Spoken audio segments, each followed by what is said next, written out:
Show me your friends and I'll show you your future. Unless you want average in America, married, 2.4 kids with 1.5 dogs. But I can guarantee you, you will never achieve anything greater than your highest aspiration. If you want $1 million, you'll make $1 million, not $1.5 million. If you want 10 million, 100 million, and you'll never exceed that. If you change 1 billion lives, that's the formula to become a billionaire and change the world. Time costs lives. Show me your friends and I'll show you your future. You want to know why you're all f***ed up? Just look at the bums you hang around with. I do what you don't want to do, that you know that you got to do to be where you want to be. Ted Turner just gave his 75th anniversary party on CNN a few months ago. And he makes a couple of comments and he says, number one, and I'm not suggesting this for everybody. It's how I lived though. First 10 years of my starting CNN, I slept on my couch. I didn't have an apartment. Bill Gates slept in the office. Steve Jobs slept in the office. And I can go down a whole list.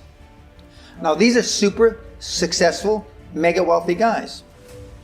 I slept in my office. Not everybody's willing to make that sacrifice. But it's not the only thing. But even if you don't sleep in your office, if you want to send your kids to a better school, if you want to be able to take care of your mother when she gets dementia, if you want to, this all takes money. My children aren't getting any of my money when I die. Not 1 centavo, not 1 penny. And 2 of my kids are cool with it. One of them's not so cool with it. I'm not going to, I think Andrew Carnegie, by the way, Andrew Carnegie, arguably the richest, most successful entrepreneur of all time, he said the best thing that you can have for a child is him to be born into poverty. And I agree.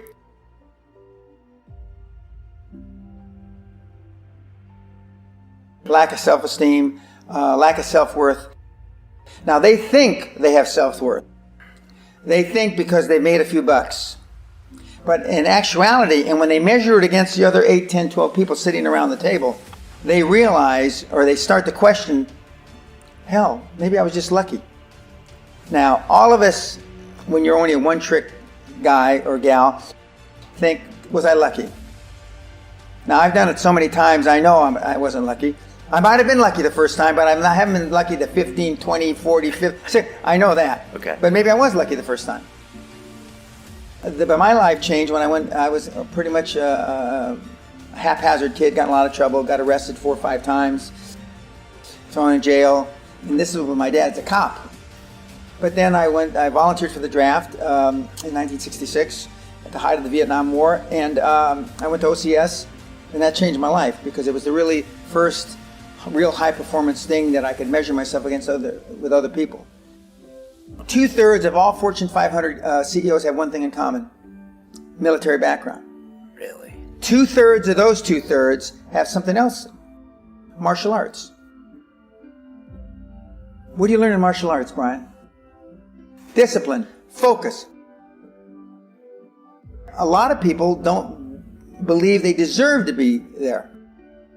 I convince them, and we have these drills, why you belong there. A lot of people that come there, with money, that have made money, think they made it by accident. Right. I just had one of my superstars who's made $100 million tell me in the last week, I'm not sure I'm going to have another lucky accident. And I said, you did it. I mean, you tried a lot of things. I believe Thomas Edison, I wouldn't have done it 10,000 times. Okay. I would have hired an engineer from MIT to do it. But I mean, I've tried a lot of things. Nobody's failed at more things than I have. And the first 100 million are successes, but I could write a book about failures that'd be, because I've tried a lot of different things. Because failure is just testing. And one of the reasons I've been so successful in generating this equity and value in my kids, and I call you all kids, is because I convince them that making a mistake is okay. Your parents probably told you, you can be anything you want. But you can't. That's horseshit. You can't. If it's all juxtaposed. So, but what you tell them is that you can do anything you want that you have passion for, because that eliminates most of the crap. Because most people don't follow their dream. You know, like they say in The Sound of Music, you can't have a dream come true unless you have a dream. Now, I still dream. I dream in Technicolor. I say my affirmations and goals every single night. It's bloody hard to be a high-performance person. Perfection equals paralysis. If you left it to engineers, no car would ever come off the assembly line. No car would ever come off the assembly line, and I've been in business with enough engineers, I can attest to that with my hand on my heart. They'd still be trying to make it better. And the internet business is very much the same. The internet kids want to test and test and test, and they want the landing page to be this. Roll it out. The great thing about the internet is your results are instantaneous. If something that I'm overseeing at the Concord level, 60,000 feet, doesn't work in 2 days, forget about it, move on. And today at our meeting, now the young kids are, we ran it 3 days, sir, and we closed it down. And they are thinking I'm going to ask why. I said, no, that's fine. Next, because without them making mistakes and without them being allowed to make the decision, they never get any better.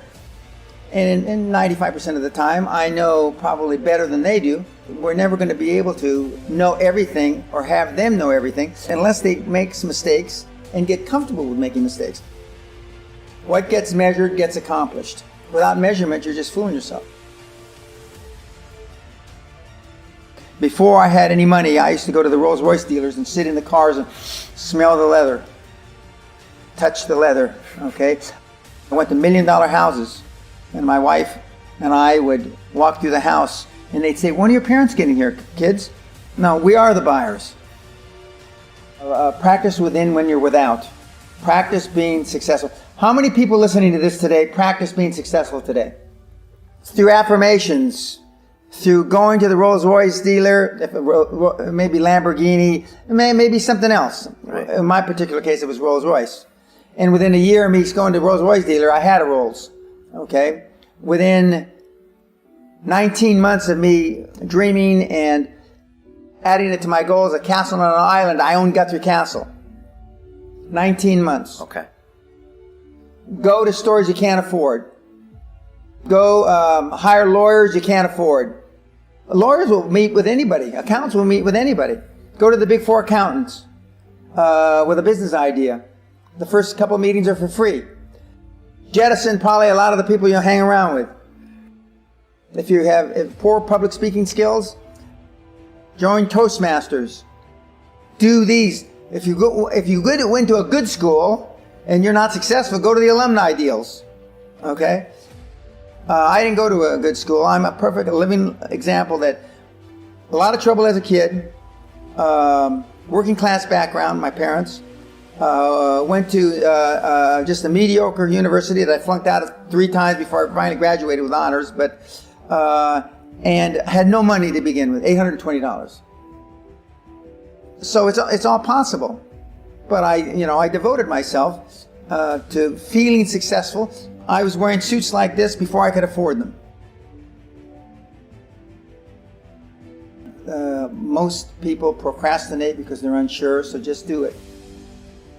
And but I've never had a problem just doing it, because one of the things is you learn as a young combat infantry officer is time costs lives. We overanalyze because we're unsure. We don't overanalyze because we are not sure if it'll work or not. We're more worried about, on the emotional side, it embarrassing us.